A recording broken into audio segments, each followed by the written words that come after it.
you do find those like moments of relief and, you know, where you can just go sit down and relax. And you have to really understand that moment for what it is. This is my time to relax, and you need to unwind. You can't be half working while relaxing. You know, you need to just relax. Relaxing is a skill.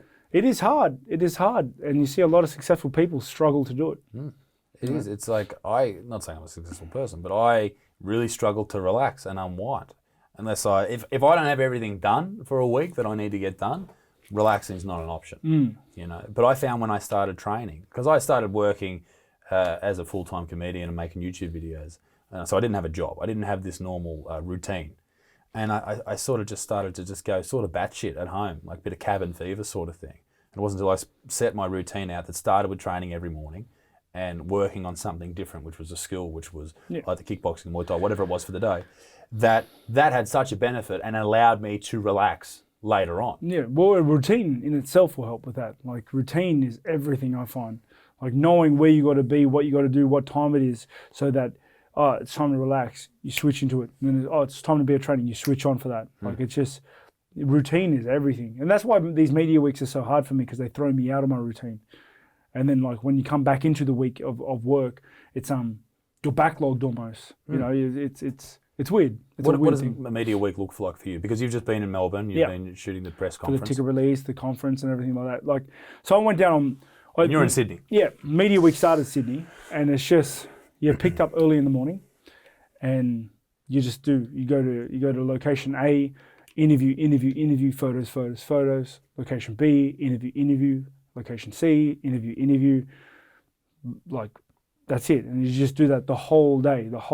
And then you go back home. But let's say it does finish at that point. Sometimes though, which is super annoying, they do interviews the whole day, give you 3-hour break, and then you have another little thing to do at night, which means you can't unwind, you can't switch off. But let's say you don't.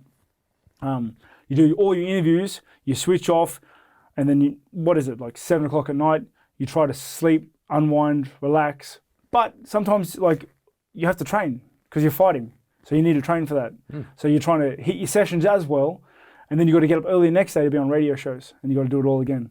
And you just do that the whole week. And then there's the actual press conference. You got to see your opponent, which brings its own level of stresses, and you got to deal with him, and then you got to deal with the presser, how you speak, it's just a lot of work. Mentally, it's a lot of work, not physically. Definitely. You know, just mentally, it's a lot of work. And it affects your sleep. It affects all those type of things. Yeah, you're not sleeping right. You're traveling. You're standing up all day. You're uncomfortable. You're sitting in the car all day. It's just tiring. And then you have to come home and jump back into your routine, but you feel like shit from the week before. Remember how we were talking about my spreadsheets and my loads and everything?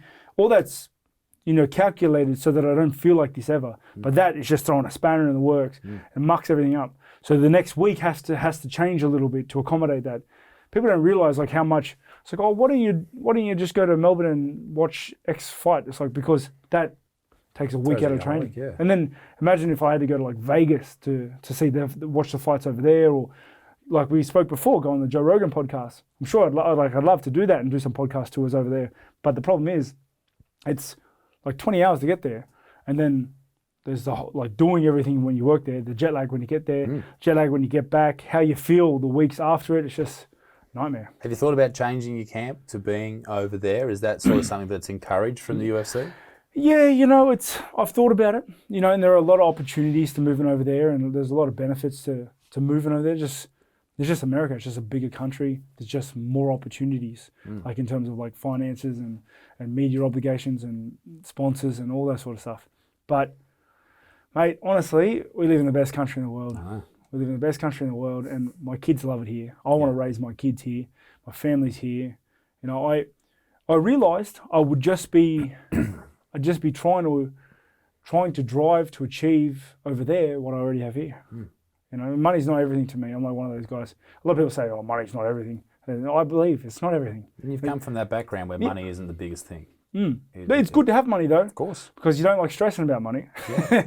I'm not silly enough to think like I don't even need money. Nah, I need money. Yeah. I just don't need heaps of it in my bank account doing nothing. Yeah, of course. And as long as your family's happy, your missus is happy, and your kids are happy. Yeah. And you live in a nice place. Yeah, that's all I want.